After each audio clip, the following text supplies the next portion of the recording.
여러분 안녕하십니까. 법원이 윤석열 피고인에 대해 첫 번째 판결을 내놨습니다. 작년 겨울 체포영장 집행을 방해한 혐의 등에 대해 대부분 유죄라고 판단하며 징역 5년을 선고했는데요.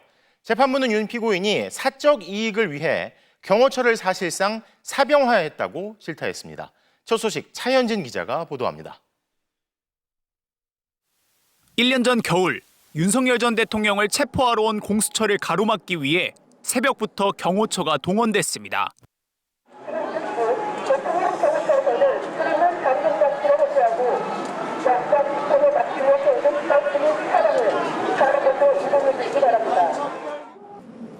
영장 집행이 무산되기도 하는 어려움을 겪은 끝에 공수처는 윤 전 대통령을 체포했습니다. 이 체포영장 집행 방해 사건 등으로 윤 전 대통령이 구속 기소된 지 6달 만에 1심 판결이 나왔습니다. 형량은 도합, 징역 5년이었습니다. 피고인 일어서십시오. 주문.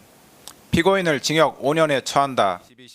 재판부는 대통령으로서 누구보다 헌법을 수호하고 법 질서를 준수할 의무가 있는데도 대통령의 독단과 권력의 남용을 방지하기 위해 규정한 절차적 요건을 경시했다고 지적하며 영장 집행 방해 혐의를 비롯해 12.3 비상계엄 선포를 앞두고 국무위원들의 심의, 의결권을 침해한 혐의, 계엄 문건 사후 작성 및 폐기 혐의 등 윤 전 대통령에게 제기된 혐의 대부분을 유죄로 인정했습니다. 일신의 안위와 사적인 이익을 위하여 대한민국에 충성하는 경호처 소속 공무원들을 사실상 사병화한 것입니다.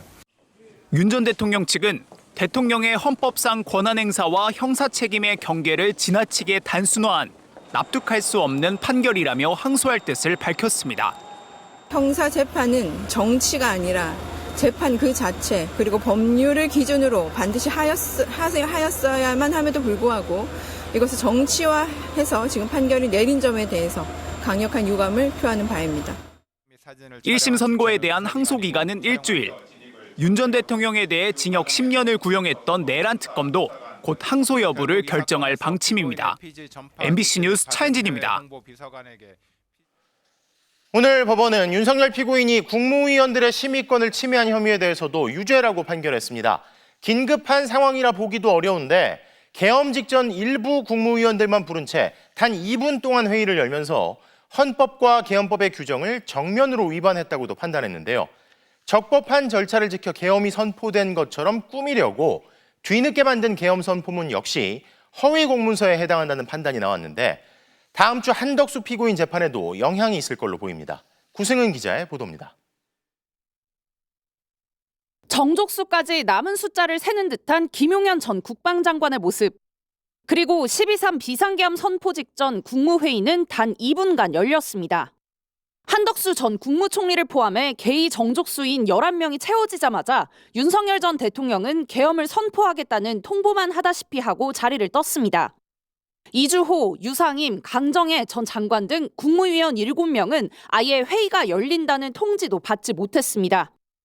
재판부는 이 같은 행태가 국무위원들의 심의권을 침해한 것이라고 판단했습니다. 자신이 특정한 일부의 국무위원들에게만 국무회의 소집을 통지하여 국무회의를 개최함으로써 헌법과 계엄법의 규정을 정면으로 위반하여 특히 비상계엄 선포라는 국가 긴급권 행사를 오남용하는 폐해를 방지하기 위해 국무위원 모두에게 소집을 통지할 필요성은 더욱 컸다고 지적했습니다. 야당의 공직자 줄탄핵과 부정선거 의혹 등을 해소하기 위해 긴급한 상황이었고 보안 유지가 필요했다는 윤 전 대통령의 주장도 받아들이지 않았습니다. 비상계엄 선포 이전에 국무위원 전원에 대한 소집 통지를 하지 못한 것을 정당화할 수 있을 정도로 긴급한 상황 하에 있었다고는 보기 어렵습니다. 이 밖에도 계엄 사흘 뒤 작성돼 윤 전 대통령과 한덕수 전 국무총리, 김 전 장관의 서명을 나중에 받은 계엄 선포문은 허위로 작성한 공문서에 해당한다고 판단했습니다. 더구나 대통령 직무수행과 관련한 문건을 폐기한 것이라고도 결론냈습니다. 피고인이 한덕수 국무총리 및 강희구 부속실장과 공모하여 위 문서를 폐기한 행위는 대통령 기록물 관리에 관한 법률 위반죄 및 공용서류 손상죄에 해당한다고 판단됩니다. 이 부분은 한 전 총리의 혐의와도 겹치는 부분이기 때문에 다음 주 한 전 총리의 내란 방조 혐의 사건 1심 선고에도 영향을 미칠 것으로 예상됩니다. MBC 뉴스 구승입니다.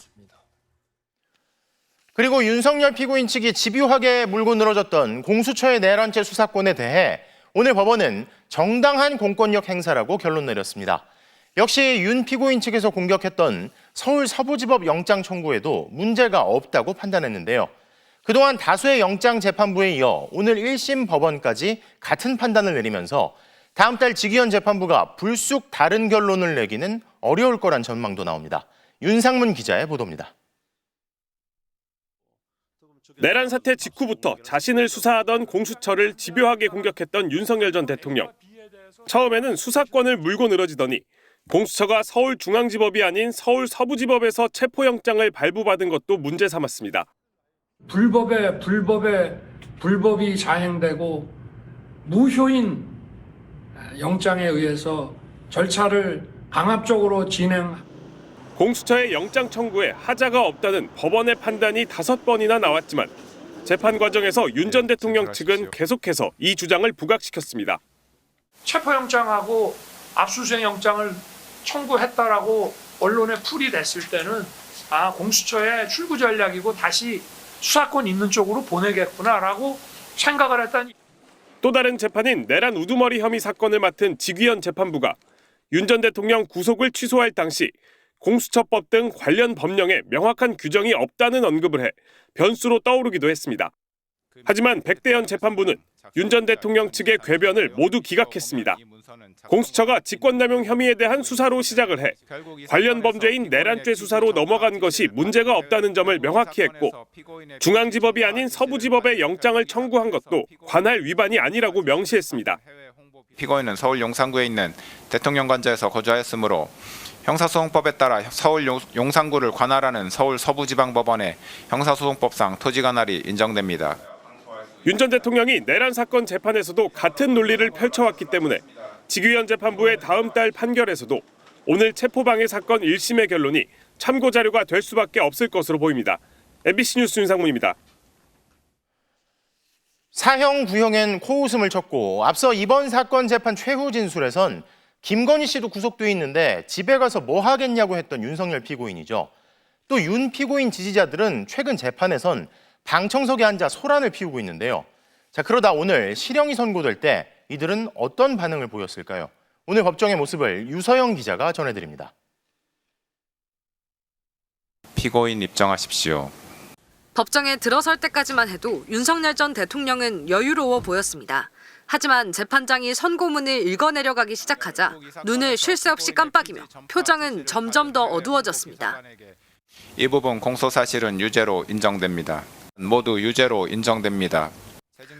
허위 외신 언론 대응을 제외하곤 모두 유죄 판단이 나온 상황. 입이 마르는 듯 계속해서 혀로 입술을 쓸기도 했습니다. 대통령으로서 누구보다 헌법을 소화하고 법질서를 준수할 의무가 있는데도 납득하기 어려운 변명으로 일관하면서 자신의 잘못을 반성하는 태도를 전혀 보이고 있지 아니합니다. 선고 막바지에 이르러 형량 결정 배경을 설명하기 시작하자 윤 전 대통령의 얼굴은 눈에 띄게 상기됐습니다. 내란 사태 이후 피고인 윤석열에 대한 사법부의 첫 판단. 피고인 일어서십시오. 주문. 피고인을 징역 5년에 처한다. 징역 5년형을 받아든 순간 윤 전 대통령은 조용히 입을 앙다물었습니다. 그동안의 재판에서 자주 웃음을 터뜨리거나 변호인들과 잡담을 하던 모습과는 딴판이었습니다. 이번엔 재판부에 수차례 고개를 숙이곤 빠르게 법정을 나섰습니다. 재판 시작에 앞서 백대현 재판장은 법정 소란에 엄정 대응하겠다는 방침도 밝혔는데 폭언, 소란 등의 행위로 법원의 심리를 방해하거나 재판의 위신을 현저하게 훼손한 사람에 대해서는 20일 이내에 감치에 처하거나 선고가 끝난 뒤 방청석에 윤 전 대통령 지지자들 사이엔 정적이 감돌았습니다. MBC 뉴스 유서영입니다. 자, 그런데 오늘 재판 생중계를 보면서 많은 이들이 의아해했던 부분이 있습니다.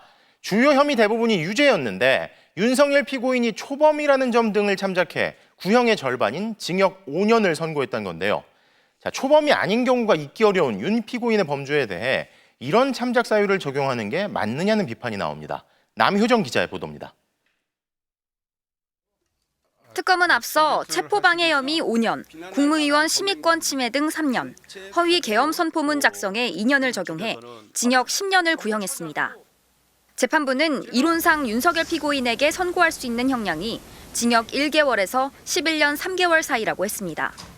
경호처 직원들을 동원해 공수처의 체포영장 집행을 방해한 죄는 징역 6년까지도 가능하다고 설명했습니다. 단체 다중의 위력을 보이거나 위험한 물건을 휴대한 경우 공무방해 정도가 중한 경우가 있으므로 특별 조정된 가중 영역에 해당하여 권고형의 범위는 징역 1년에서 6년이 됩니다. 막판 죄질이 매우 좋지 않고 반성하는 태도를 보이고 있지 않다며 윤 전 대통령을 질타할 때까지도 중형 선고가 예상됐습니다. 대통령이었던 피고인의 이 사건 범행으로 인하여 훼손된 법치주의를 바로 세울 필요성이 있는 점 등을 더하여 볼 때 피고인에게는 그 죄책에 상응하는 엄중한 처벌이 필요합니다. 하지만 오늘 재판부가 선고한 형량은 5년. 비상계엄 선포문을 미리 만들어놨던 것처럼 조작하는데 윤 전 대통령이 적극적으로 범행을 주도하지 않았다고 봤습니다. 형사처벌을 받은 적이 없는 초범인 점도 고려했습니다.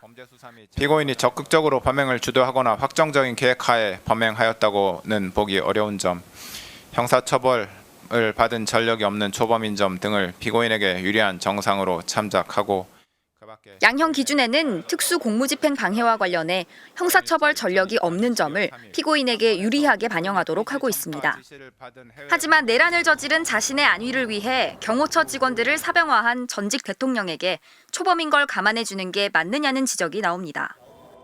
일부 공소사실에서 무죄를 받은 점 등을 고려해도 정상참작 사유가 보이지 않는다는 겁니다. 최대 선고할 수 있는 형량이 11년 3개월까지라면 그 상당히 높은 형량, 그러니까 뭐 7년 내지 8년 이상의 형은 선고되는 것이 일반적인 경험에 비추어서 맞지 않나.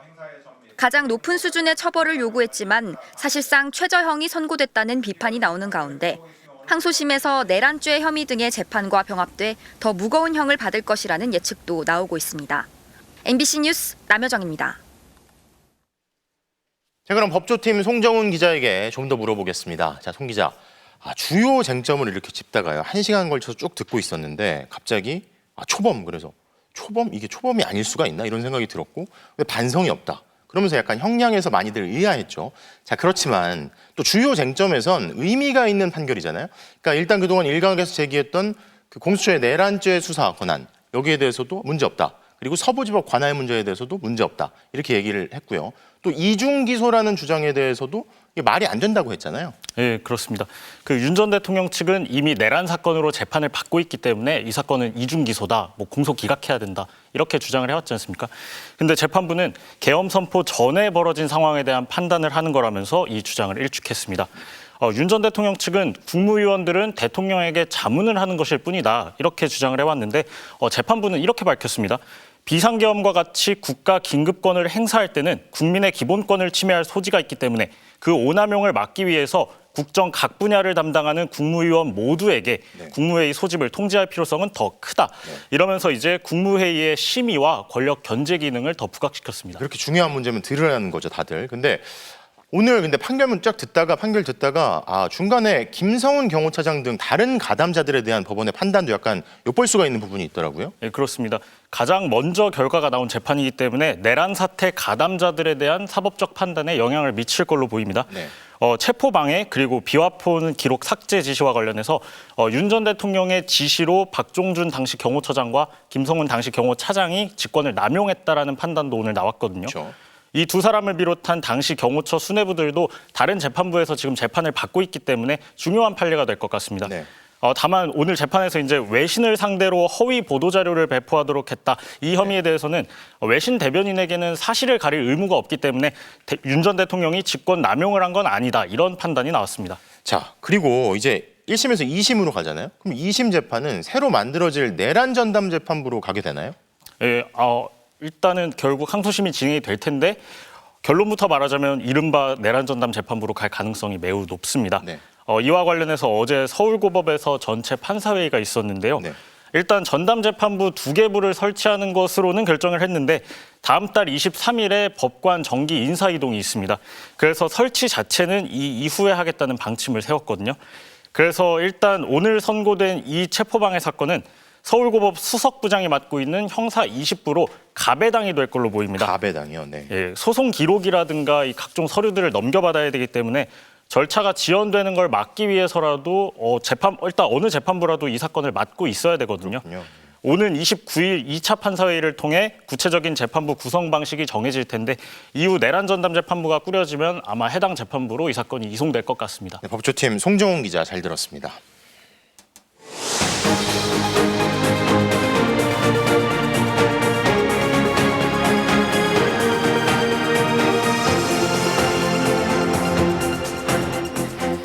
오늘 윤석열 전 대통령에 대한 1심 선고 공판의 전 과정이 TV로 생중계되며 많은 국민들이 함께 지켜봤습니다.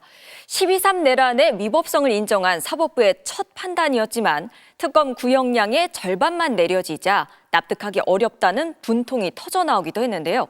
김지인 기자가 시민들 반응을 들어봤습니다. 선고가 시작되자 시민들은 가던 길을 멈추고 TV나 휴대전화에 집중했습니다. 2시 반에 KTX를 타야 되기 때문에 내려가면서 계속 중계를 볼 겁니다. 관심 있게 한 사람의 국민으로서 볼까 합니다. 역사적인 판단에 대한 기대감과 혹시나 하는 초조함이 교차하는 표정이었습니다. 선고 형량을 알리는 자막이 뜨자 멍하니 지켜보거나 말없이 고개를 끄덕이기도 했습니다. 내란의 위법성을 공식 확인한 사법부의 첫 판단이었지만 이를 반기는 사람을 찾긴 드물었습니다. 특검 구형의 절반에 불과한 형량에 납득하기 어렵다는 분통이 터져나왔습니다. 국민들이 피해를 입었던 것들이 돈으로 환산할 수는 없지만 국민의 마음들이 많이 흐트러졌을까 또 아팠을까 최소한 8, 9년 정도는 나왔어야 되지 않느냐. 시민들은 피고인 윤석열이 저지른 범죄가 충분히 단죄되지 않았다고 했습니다. 경호처를 사병으로 앞세워 공수처 체포를 방해하고 국무회의를 무력화하는 등 국가 근간을 뒤흔든 범죄를 더 엄중하게 판결했어야 한다는 겁니다. 이 시대에서 일어날 수 없는 일이 발생을 했잖아요. 시민들이 만약에 그렇게 체포 방해를 하고 했으면은 아마 경찰들이 가만히 있었겠어요. 염치도 반성도 없던 피고인을 재판부가 봐준 게 아니냐는 질타도 나왔습니다. 잘못한 것에 대한 뉘우침이나 반성도 전혀 없이 그런 행동으로 계속 재판하는 내내 일관해 왔는데 재판부에서 너무 솜방망이로. 계엄 선포 당일 국회 앞으로 달려간 시민들을 떠올리며 다시는 비극이 반복되지 않아야 한다고 입을 모았습니다. 저를 아니면은 저희 가정을 대신해서 이제 용기 내주신 분들에 대해서 감사드리고 그렇게 용기 낼 수밖에 없는 상황을 만든 것에 대해서는 좀 아쉽습니다. 민변은 권력을 사유화해 혼란을 초래한 죄질에 비해 형량이 낮다며 비판했고 참여연대는 내란 관련 본 재판에서 헌정 질서를 바로 세우는 판결이 나와야 한다고 촉구했습니다. MBC 뉴스 김지인입니다. 오늘 법원 앞에서는 어김없이 윤석열 지지자들의 집회가 열렸습니다. 최근 들어 참가자가 가장 많았는데요. 이들은 판사를 거칠게 욕하면서도 대체로 이 정도면 괜찮다는 반응을 보였습니다. 이재인 기자가 취재했습니다. 윤석열 전 대통령 첫 선고를 앞두고 지지자들은 단단히 준비하고 모였습니다.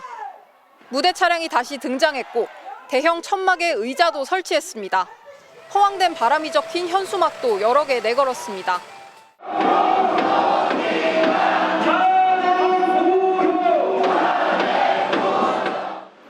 법원 근처 집회에 신고된 인원은 4,000명, 모인 건 200명 정도였습니다.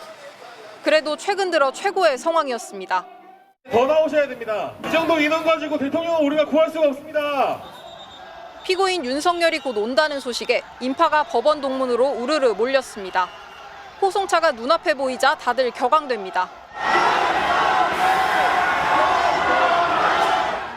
낮 2시부터 시작된 선고에 지지자들은 숨죽이고 화면에 집중했습니다. 판사가 각종 혐의에 대해 유죄로 인정된다고 하자 욕설을 내뱉습니다. 직권 남용 권리 행사 방해죄는 유죄로 인정됩니다. 일부 혐의는 간간히 무죄로 인정되면서 이들의 희망도 커졌습니다. 유죄도 있고 무죄도 있는데 그거는 밀당이고 기각을 때릴 수 있다고 그 가능성이 없지 않다고. 1심 선고 결과는 징역 5년. 지지자들은 별다른 동요 없이 다 같이 구호를 외치기 시작합니다.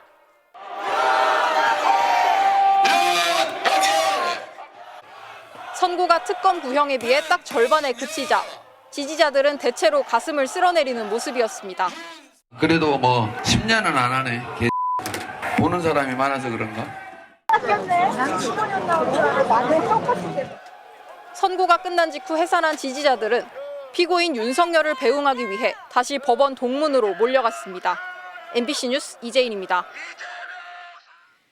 국민의힘 장동혁 대표가 통일교와 공천헌금 특검을 요구하며 단식을 진행 중인 가운데 당내에서도 단식 진정성을 의심받고 있습니다. 이 와중에 장 대표는 윤 어게인 인사들을 당 주요 보직에 배치하며 강경보수 결집을 더욱 공고히 하는 모습인데요. 무슨 의도일까요? 김민창 기자의 보도입니다. 단식 농성 이틀째인 국민의힘 장동혁 대표. 필리버스터를 마친 개혁신당 천하람 원내대표를 격려하며 통일교, 공천 헌금 특검 수용을 재차 촉구했습니다. 단식을 포함해서 국민들을 설득하고 국민들께 호소드릴 수 있는 모든 방법들을 강구해서 끝까지 우리 개혁신당과 함께 싸워 나가겠다는 약속의 말씀을. 장 대표 단식 선언은 기습적이었습니다. 한동훈 전 대표 징계를 놓고 대표에게 정치적 해결과 리더십을 요구하는 당내 비판이 빗발친 직후 시작됐습니다. 장 대표는 지난해 말에도 계엄 사과 요구 등으로 수세에 몰리자 24시간 필리버스터로 대응한 바 있습니다. 당내에선 이번 단식도 정략적 선택이라는 의구심이 터져나왔습니다. 장동혁 대표를 비판하는 이런 여론이 꽤 많으니까 그걸 좀 불식시키려고 이런 돌파구를 찾는 거 아닌가라고 이야기하시는 분들도 일부 있는 건 사실인데요. 친한계 배현진 의원은 한동훈 제명 사태로 촉발된 성난 여론은 장 대표가 단식을 한다 해서 잠재워질 것 같지는 않다고까지 비꼬았습니다. 당내 파열음은 커지는데 장 대표의 윤 어게인 인사는 계속됐습니다. 윤석열 전 대통령 연설문을 담당했던 비서관을 당 메시지 실장으로 임명했습니다. 지난주 계엄 사과가 무색할 정도입니다. 미디어 대변인에는 윤 전 대통령을 향해 우리를 잠에서 깨워준 당신께 감사드린다고 주장한 이지혜 전 아나운서를 지명했습니다. 국민이 뽑은 대통령이 탄핵되게 하는데 결정적인 주범이었다. 말씀하셨던 12.3 계엄령이 선포됐을 때, 계몽령이 선포됐을 때. 한 재선 의원은 장 대표가 잘못된 팬덤 정치에 기대 황교안 전 대표의 길을 따라가고 있다고 걱정했습니다. 장 대표가 지방선거 승리엔 관심이 없는 것 같다. 자멸과 공멸의 길을 가고 있다는 공개적 비판은 이제 새롭지도 않습니다. MBC 뉴스 김민찬입니다.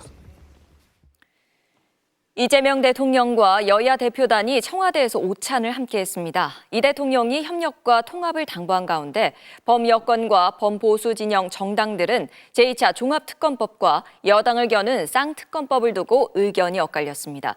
국민의힘 장동혁 대표는 불참했습니다. 정상빈 기자입니다. 이재명 대통령과 여야 정당 대표들의 새해 첫 만남은 화기애애한 분위기에서 시작됐습니다. 대한민국 화이팅! 진보당이라서 이제 그것도 잘하시네. 먼저 발언에 나선 이재명 대통령은 협력을 당부하는 동시에 통합을 약속했습니다. 국가 안보나 외교적 문제를 해결할 때에는 야당도 힘을 모아달라고 호소했고 국가적 이익이나 아니면 우리 국민 전체의 대외적인 위상이나 이런 것들을 고려하면 대외적 관계에서는 가급적 함께 힘을 모아 가야 되겠다. 스스로도 국민의 다양한 의견을 최대한 반영해 통합에 나서겠다고 강조했습니다. 제2차 종합특검 그리고 쌍특검법을 두고는 범여권과 야권이 재차 입장 차이를 확인했습니다. 여당을 겨냥한 통일교 특검과 공천 헌금 특검을 요구하며 단식에 나선 국민의힘 장동혁 대표는 행사에 불참했고 빨간색이 안 보이는데 오늘. 오렌지 있어요. 범보수 진영의 개혁신당 천하람 원내대표도 쌍특검 도입과 종합특검에 대한 거부권 행사를 요청하며 날을 세웠습니다. 여당이 죽은 권력을 부관 참시하기 위해서 특검을 재차하는 이런 나쁜 선례를 만들기보다는 반면 범여권 정당 대표들은 곧바로 앞선 특검에서 미진했던 수사 대상이 많다. 민주주의를 회복하기 위한 당연한 조치라며 종합특검에 대한 찬성의 뜻을 나타냈습니다. 부관 참시가 아니라 진실의 근거에서 역사를 바로잡고 민주주의를 회복하기 위한 당연한 조치라고 생각을 해주셨으면 좋겠습니다. 다만 이재명 대통령은 이날 회담에서 두 가지 현안 모두 뚜렷한 답변을 내놓지는 않은 것으로 파악됐습니다. 이 대통령은 오는 21일 신년 기자회견을 열고 경제와 외교 안보, 사회 등 분야에 대한 질문에 답변할 계획입니다. MBC 뉴스 정상빈입니다. 코스피가 0.9% 오른 4,840.74로 마감하며 이제 5천까지 단 160포인트만 남았습니다.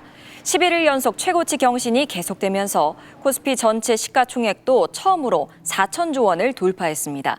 반도체 기대감에 삼성전자가 15만 원에 육박하며 크게 올랐고 환율 상승 기조에도 불구하고 외국인들의 매수가 이어졌습니다. 오늘 낮 1시쯤 서울 서대문역 사거리에서 버스가 인도를 넘어 건물로 돌진했습니다.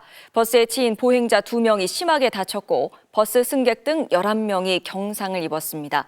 버스 운전기사는 브레이크가 작동하지 않았다고 주장하고 있습니다. 먼저 조간희 기자입니다. 좌회전 차로에 서 있던 차량들이 하나둘 진행하기 시작합니다. 잠시 뒤 파란색 버스 한 대가 버스 중앙차로를 빠른 속도로 내달립니다. 중앙분리대를 긁으며 지나간 듯 강하게 흔들리는 모습도 보입니다. 이후 왼쪽으로 방향을 튼 버스는 교통섬을 지나 인도로 진입한 뒤 건물을 들이받고 멈춰섭니다. 엄청난 굉음에 인근을 지나던 시민들은 깜짝 놀라 뒤를 돌아보기도 했습니다. 따다다닥 소리 나면서 그 주동분리대 다 부셔졌을 거예요. 무슨 소리지? 그러면서 봤더니 막 오더니 여기 빡 하고 박는데. 오늘 낮 1시 15분쯤 서울 서대문역 사거리를 지나던 704번 시내버스가 인도로 돌진했습니다. 독립문역에서 경찰청 방향으로 직진하던 버스는 중앙분리대와 차량 한 대를 잇따라 들이받은 뒤 좌측으로 방향을 틀었습니다. 이후 반대편 교통섬과 인도를 지나 농협 신관 건물에 처박혔습니다. 이 사고로 시민 13명이 다쳤습니다. 이 중 인도에 서 있던 2명은 다리뼈가 부러지거나 머리를 다치는 중상을 입었지만 생명엔 지장이 없는 것으로 전해졌습니다.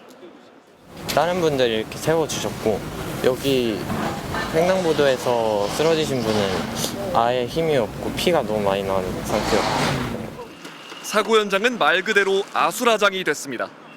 버스 앞범퍼는 떨어져 나갔고 유리는 산산조각 났습니다. 버스가 덮치고 지나간 교통섬인데요. 여기 아래에는 원래 이 차량 진입을 막는 용도의 볼라드가 서 있었는데 지금은 사고 충격에 아예 이렇게 뿌리째 뽑힌 모습입니다. 사고버스 운전자는 50대 남성으로 제동장치가 작동하지 않았다고 경찰에 진술했습니다. 남성은 음주 상태는 아니었고 약물 간이 검사 결과에서도 음성이 나온 것으로 전해졌습니다. 경찰은 차량 결함 여부 등 구체적인 사고 원인을 파악하기 위해 국립과학수사연구원에 차량 감정을 의뢰했습니다. MBC 뉴스 조건입니다. 최근 이어진 차량 돌진 사고에 시민들은 말 그대로 공포를 느끼고 있습니다.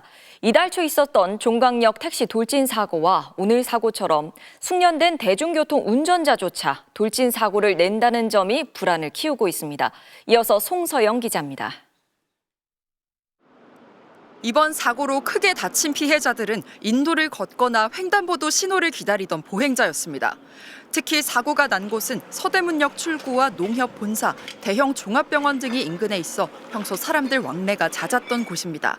안전할 거라고 생각한 곳에서 또다시 발생한 돌진 사고에 시민들은 길 걷기도 무섭다고 입을 모았습니다. 이런 사고를 참으면 언제 내 자신이 그렇게 될지도 모르잖아요. 그런 두려움은 있죠. 제가 아마 3분의 기적이라고 한 3분 정도만 늦었으면 제가 그랬을 것 같아요. 돌진 차량이 보행자를 덮치는 사고는 최근 빈번하게 이어지고 있습니다. 재작년 7월 서울시청역 역주행 사고로 시민 9명이 사망했고 지난해 11월 경기 부천의 한 시장 안에서도 화물차가 150m를 돌진하면서 20여 명의 사상자를 냈습니다. 영상으로만 보다가 실질적으로 제 눈으로 목격하고 나니까 정말 이 내 눈앞에서도 이런 일이 진짜 일어날 수 있다라고 많이 좀 놀랬고 특히 버스나 택시기사 등 비교적 숙련된 운전자의 돌진 사고가 이어진다는 점도 시민 불안을 더합니다. 지난 2일에도 서울 종강역 인근에서 횡단보도 신호를 기다리던 40대 여성이 돌진한 택시에 치여 숨졌습니다. 버스도 못 탈 것 같고 막 지금 저도 이제 운전하는 사람인데 승용차도 못 타고 지금 또 운전도 못 할 것 같고. 시청역 참사 이후 8톤 트럭 충격에도 버틸 수 있는 강철 울타리가 일부 보행로에 세워졌지만 근본적 대책으로는 느껴지지 않습니다. 가드레일, 저 버스 가드레일을 확실히 단단하게 해야 될 것 같은 게 너무 흐물흐물거려요. 너무 약하고. 반복되는 차량 돌진 사고에 길을 걷다 변을 당하는 게 자신일 수도 있다는 시민들의 두려움은 커지고 있습니다. MBC 뉴스 송서영입니다. 미국 연방수사국 FBI가 유력 일간지 워싱턴 포스트 기자의 자택을 압수수색하는 초유의 사태가 벌어졌습니다. 기밀이 유출됐다는 이유를 대며 고발 기사를 써온 기자를 압수수색한 건데요. 그럼에도 불구하고 워싱턴 포스트는 매일 해오던 대로 취재하겠다는 입장을 내놨습니다. 신재용 기자의 보도입니다. 미 연방수사국 FBI가 유력 일간지 워싱턴 포스트 한나 나탄슨 기자의 자택을 급습해 압수수색했습니다. 압수된 물품은 휴대전화와 업무용 개인용 노트북 그리고 스마트워치로 사실상 기자의 통신 매체 전부를 가져갔습니다. 이 기자가 국방부 개혁업체 직원으로부터 입수한 군사 정보를 보도해 국가 안보를 위태롭게 했다는 게 수사당국의 주장입니다. Jeopardize the lives of American warfighters because the information that was distributed through the media was classified. FBI는 또 이 기자에게 정보를 줬다는 계약업체 직원과 다른 워싱턴 포스트 직원들 간의 소통 기록도 전부 제출할 것을 언론사 측에 요구한 것으로 알려졌습니다. 법무장관은 기밀 정보의 불법 유출을 결코 용납하지 않겠다며 이번 압수수색이 국가 안보를 위한 거라고 강조했습니다. 하지만 워싱턴 포스트는 나탄슨 기자에겐 어떤 혐의도 적용되지 않았고 기자와 접촉했다는 계약업체 직원의 범죄 사실에도 기밀 유출 혐의는 없었다고 보도했습니다. 압수수색이 이루어진 당일 트럼프 대통령은 베네수엘라 관련 정보 유출자를 체포했다고만 언급했습니다. An extra leaker on Venezuela and a very bad leaker. We're hot on their trail, but the leaker has been found and the leaker's in jail. 정부 인사 문제부터 최근 베네수엘라까지 고발 기사를 보도해온 나탄스는 지난해 말 1,000명이 넘는 행정부 내 취재원을 확보했다고 밝힌 바 있습니다. 이 때문에 미 언론계는 물론 법조계에서도 이번 압수수색이 기자는 물론 취재원을 위축시키는 위험한 선례가 될 수 있다는 비판이 나옵니다. 압수수색 후 워싱턴 포스트는 언론 자유와 취재 활동을 굳게 지지한다며 매일 해오던 것처럼 이 자유를 더욱 적극적으로 행사하겠다는 입장을 밝혔습니다. MBC 뉴스 신재용입니다. 이런 가운데 트럼프 대통령은 이민 당국의 폭력적인 단속에 항의하는 미네소타주 주민들을 급기야 반란 세력이라고 규정했습니다. 시민들의 항의 집회를 두고 내란이라면서 내란 진압법을 발동해 군 병력을 투입할 것이라고 위협했는데요. 뉴욕 나세용 특파원입니다. 미국 미니애폴리스의 한 고등학교. 학생 수백 명이 이민 단속을 규탄하는 팻말을 들고 행진합니다. 이웃 도시 세인트폴의 고등학생들도 교실을 떠나 거리로 나왔습니다. 이민 당국은 학교 부근이나 통학 차량을 가리지 않는 무차별한 과격 단속을 이어가고 있습니다. 르네 굿도 자녀를 학교에 데려다주고 오다가 이민 당국 요원에게 사살당했습니다. 참다 못해 고등학생들까지 시위에 나서게 된 겁니다. I know a lot of my friends who might not necessarily even be immigrants are feeling feared. 하루 전엔 베네수엘라 이민자가 이민국 요원의 총에 다리를 맞았고 이후 시위는 더욱 격화됐습니다. 국토안보국은 이번에도 단속 요원이 공격당해 맞대응했을 뿐이라고 했습니다. 트럼프 대통령은 기다렸다는 듯 전문 시위꾼들과 반란 세력이 애국자인 이민 단속 요원들을 공격한다면서 내란 진압법을 발동하겠다고 밝혔습니다. 군대로 시위를 무력 진압하겠다는 겁니다.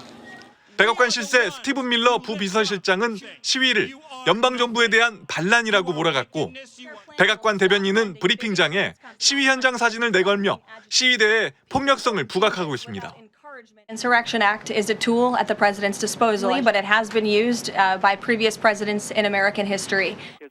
내란 진압법이 발동된 건 34년 전 LA 폭동이 마지막으로 3천여 건의 방화와 약탈이 일어나 주지사가 군 투입을 요청했던 당시와 이번 이민 난속 반대 시위는 비교조차 어렵습니다.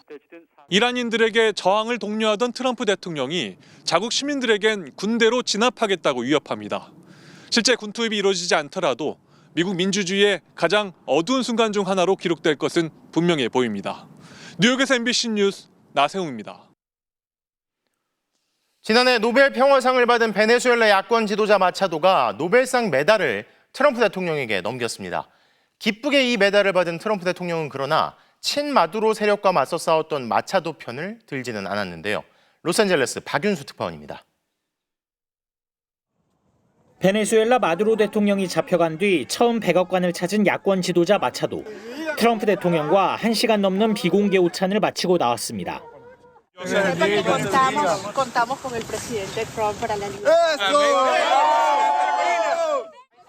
베네수엘라의 자유를 트럼프가 지켜줄 것이란 뜻으로 들리는 말입니다.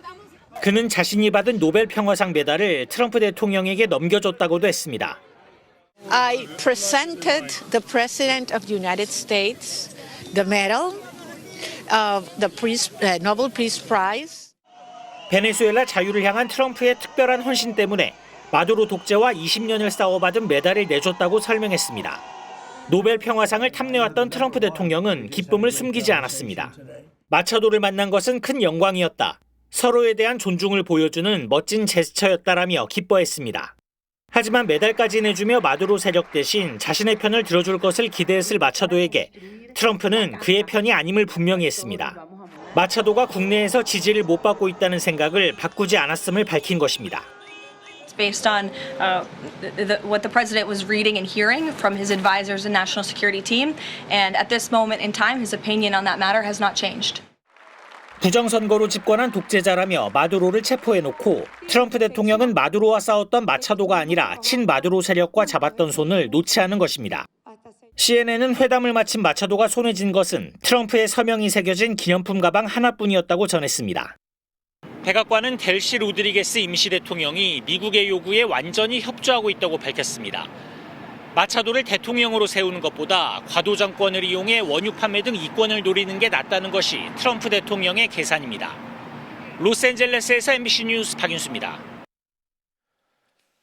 트럼프 대통령이 그린란드를 노리는 이유 중 하나는 핵심 광물 자원 확보입니다. 그린란드엔 중국 다음으로 많은 히토류가 매장되어 있는 걸로 추정되는데요. 자, 그렇다면 그린란드를 빼앗아 버리면 정말 중국과 맞설 만한 광물 자원을 얻을 수 있는 걸까요? 현재 전문가는 고개를 갸웃하고 있습니다. 그린란드에서 이덕영 특파원입니다. 돌산을 뒤덮은 하얀 눈과 최대 4km 두께의 얼음, 외계 행성에 온 것 같은 황량한 풍경 아래 엄청난 자원이 묻혀 있습니다. 기후변화로 그린란드를 덮고 있는 눈과 얼음이 녹는 속도가 빨라지고 있는데요. 그린란드에 매장된 걸로 추정되는 막대한 자원에 대한 관심도 커지고 있습니다. 수백 미터 땅속에서 채굴한 흙더미에서 반짝이는 물질, 니켈입니다. 항공기와 배터리 등 첨단 산업에 필수인 니켈의 매장량이 190만 톤으로 추정됩니다. 유럽연합의 핵심 원자재 34개 광물 중 25개가 그린란드에 매장돼 있습니다.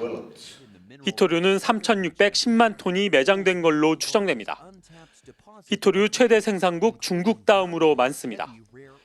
Do you think Greenland could replace the Chinese? Yeah, I'm sure we could.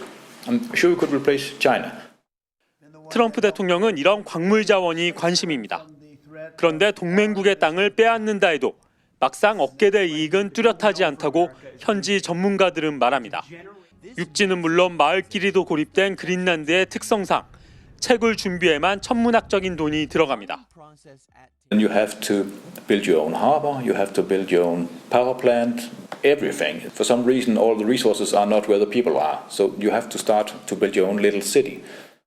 항구며 공장 등을 건설해야 하니 사실상 도시 하나를 새로 만들어야 한다는 겁니다. 게다가 4km 두께의 얼음을 뚫고 채굴에 성공해도 정제 과정을 거치려면 결국 중국으로 가야 한다고 말합니다. 채굴에서 정제까지 그린란드 안에서 마치려면 얼마나 많은 돈이 들지 가늠조차 안 됩니다. 그린란드 정부의 규제도 심해 중국 기업조차 손을 뗐습니다. The government is really strict about, especially Russia, of course, but also China. 이런 한계 때문에 막대한 매장량에도 그린란드의 히토류 생산량은 거의 전무합니다. So we just, the Americans are welcome with their money, but not the way Trump wants. 현실은 이렇지만 트럼프 대통령은 막무가내로 동맹국의 영토를 내놓으라고 하고 있습니다. 그린란드 누크에서 MBC 뉴스 이덕영입니다. 구윤철 부총리가 외신과의 인터뷰에서 미국과 약속한 200억 달러 대미 투자를 올해 상반기에 시작하긴 어렵다고 밝혔습니다. 지금 같은 원화 약세 상황에서 막대한 부담이 될 수 있는 만큼 무리하게 진행하지 않겠다는 겁니다. 이준희 기자입니다. 구윤철 경제부총리는 오늘 로이터와의 인터뷰에서 올해 상반기에 대미 투자가 개시될 가능성은 낮다고 밝혔습니다.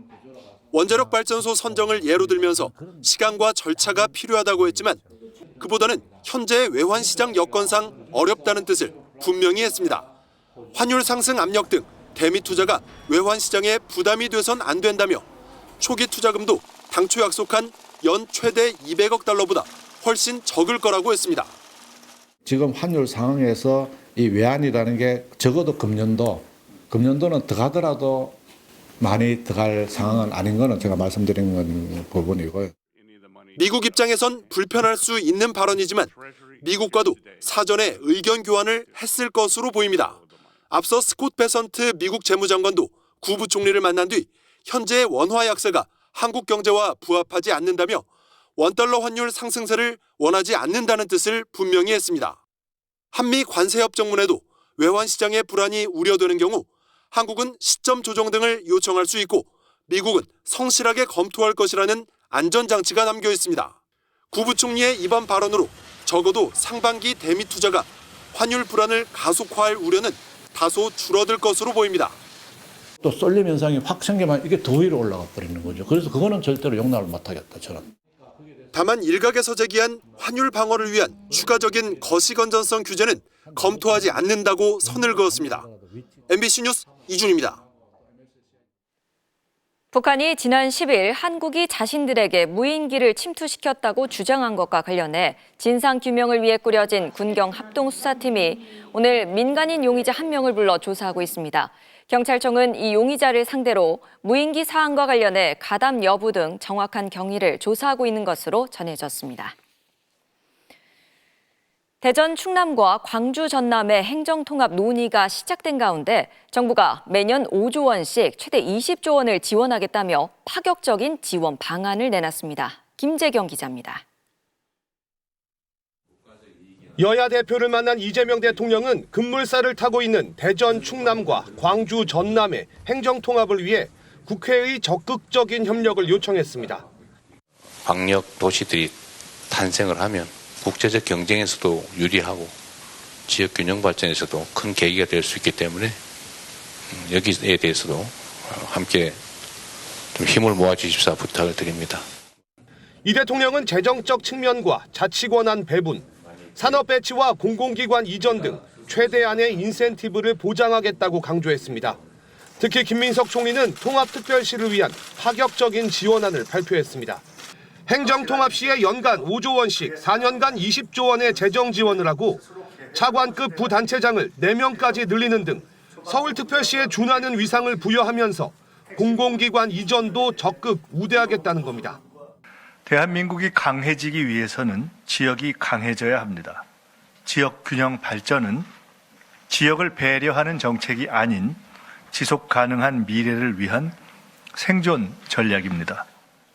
또 입주기업의 고용보조금을 지원하거나 토지 임대료와 지방세를 감면하겠다고 덧붙였습니다. 이를 위해선 국회 입법 과정이 중요한데 여야 반응은 온도차가 뚜렷합니다. 국민의힘 소속 충남 대전 광역단체장들은 정부 지원 방안이 구체적이지 않고 규모도 미흡하다고 비판했고 송원석 원내대표도 민주당의 지방선거용 정치공세라고 주장했습니다. 우리 당이 법안을 발의할 때는 전혀 미동도 하지 않다가 이제 선거를 앞두고 갑자기 통합을 먼저 하자라고 얘기하는 부분이 지극히 정치적인 멘트에 가깝다.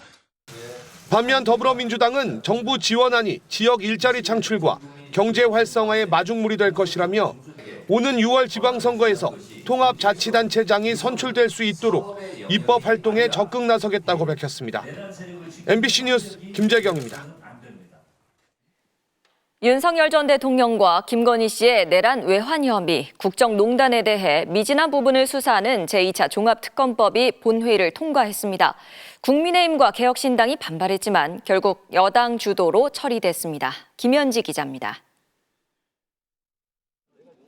내란 특검, 김건희 특검, 순직 해병 특검 등 3대 특검이 밝혀내지 못한 의혹을 추가 수사할 2차 종합특검법.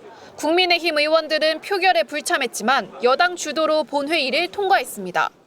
특별검사 임명 등에 관한 법률안은 법제사법위원회 수정안 대로 가결되었음을 선포합니다.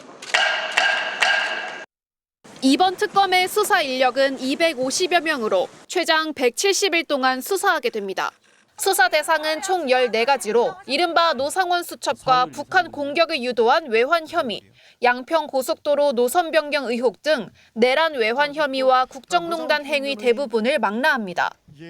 표결에 앞서 국민의힘과 개혁신당은 법안에 반대하며 필리버스터 공조에 나섰습니다. 첫 타자로 나선 개혁신당 천하람 의원은 약 19시간 동안 필리버스터를 이어갔고 정작 필요한 살아있는 권력에 대해서 견제를 해야 되는 통일교 특검 또 동공천 특검은 못하게 하고 있기 때문에 찬성 토론에 나선 민주당 이성윤 의원은 3대 특검 수사 과정에서 새롭게 드러난 의혹이나 기한 종료로 마무리 짓지 못한 의혹 등 내란 청산을 완수하기 위한 특검의 필요성을 역설했습니다. 윤석열 김건희 정권이 남긴 내란과 국정농단 잔부를 당김없이 잡아내고 아예 끝장을 보기 위해서입니다. 국민의힘 송원석 원내대표는 대통령이 거부권을 행사해야 한다며 반발했습니다.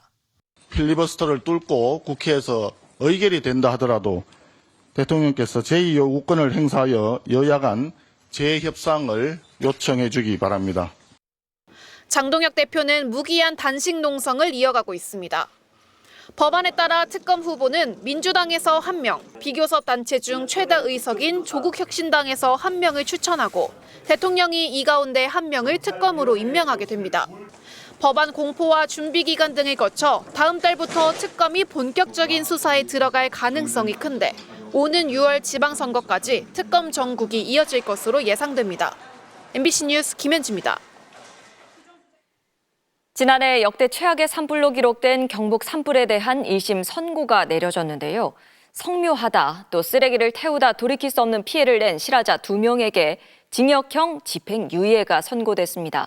아직도 이재민 생활을 하고 있는 주민들은 허탈감을 감출 수 없었습니다. 김서연 기자입니다.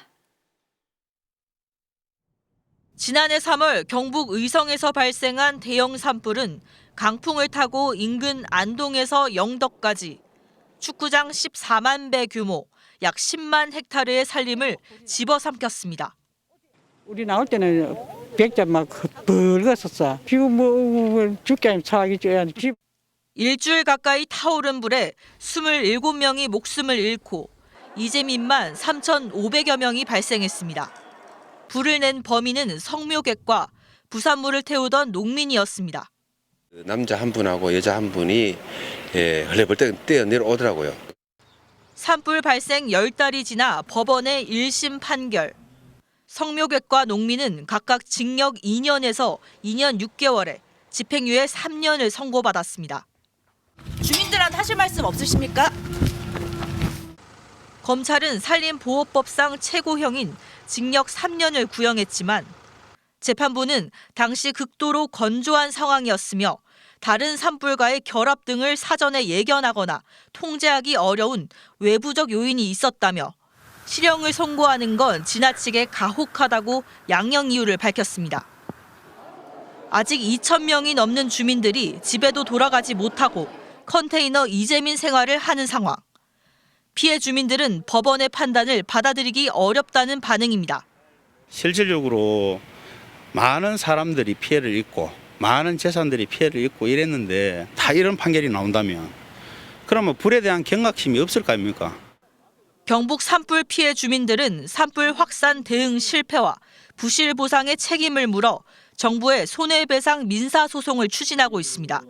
MBC 뉴스 김서연입니다.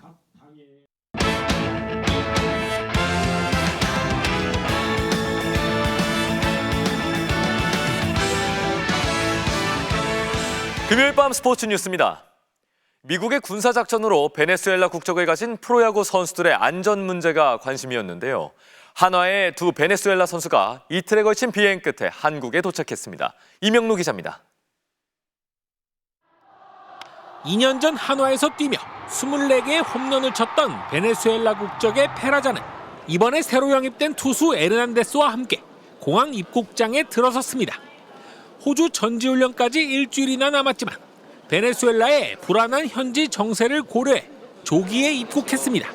Nada como todo, creo que todos los viajes son traginosos, pero al mismo tiempo también emocionado y la alegría de poder estar aquí se hizo corto. Sí, vi las noticias que se estaban rumorando por acá y simplemente quise dar la noticia de que gracias a Dios todo está bien. 한국행은 쉽지 않았습니다. 수도 카라카스에서 만난 두 선수는 미국행이 막히면서 먼저 파나마로 이동한 뒤 다시 네덜란드행 비행기에 올라 이틀 만에 어렵게 한국 땅을 밟았습니다. Yo vine con un pantalón, un suéter. Lo que pasa que en Holanda yo me tomé un baño y me cambié de ropa. Y esta era la única ropa que yo tenía en la maleta. 아직 베네수엘라에 체류 중인 LG 치리노스는 제3국으로 육로 이동한 뒤 비행편으로 LG의 애리조나 캠프에 합류할 예정입니다. MBC 뉴스 이명노입니다. LA 다저스 김혜성 선수는 WBC 출전에 강력한 의지를 나타내면서 누구보다 열심히 몸을 만들고 있는데요.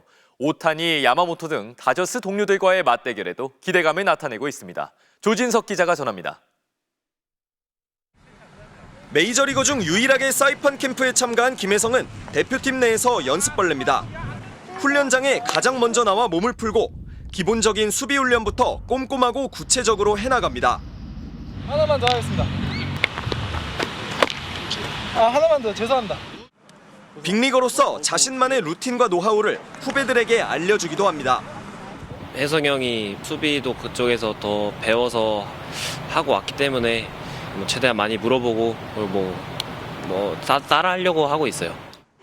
이적 첫 시즌 월드시리즈 우승까지 경험했지만 출전 기회가 적어 아쉬워했던 한 해. WBC는 자신의 강점을 어필할 수 있는 소중한 기회입니다.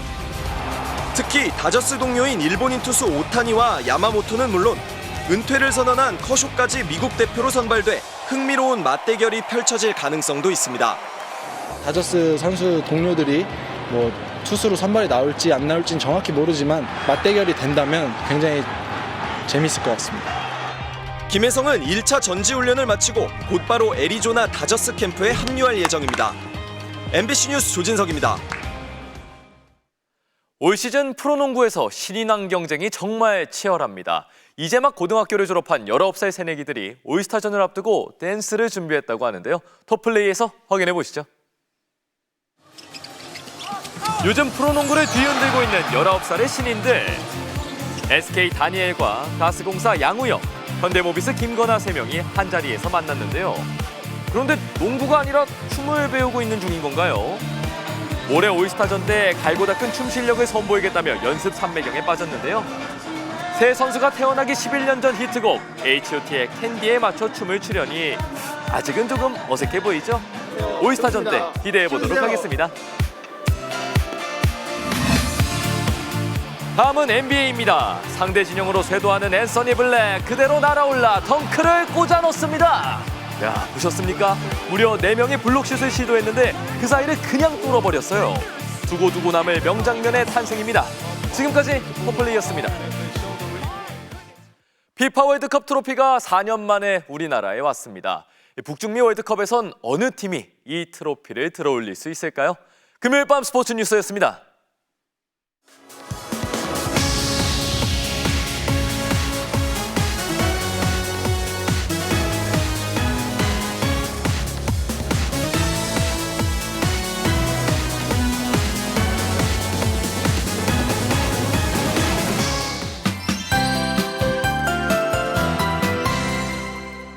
올겨울 최악의 스모그가 도심을 뒤덮었습니다. 오늘 서울의 모습인데요.